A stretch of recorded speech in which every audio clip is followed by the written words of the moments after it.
સો હર હર મહાદેવજી દ્વારકાધીશ જવાનું છે આપણે બિલેશ્વર મહાદેવના દર્શન કરવા માટે. બિલેશ્વર જાવું એમ જોઈ શકો છો હાવ રસ્તા ચકાજા.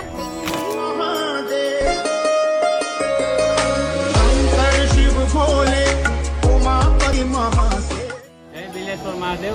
અમારા અહીંયા જે તમે જે દર્શન કર્યા ને 24 ફૂટનું સ્વયંભૂ શિવલિંગ છે અને સ્વયંભૂ શિવલિંગની પ્રથમ પૂજા કૃષ્ણ ભગવાને કરેલી છે. પણ અહીંયા કંઈક અલગ વિશેષતા છે. નંદી મહારાજ અંદરથી ઉઠીને બહાર નીકળી.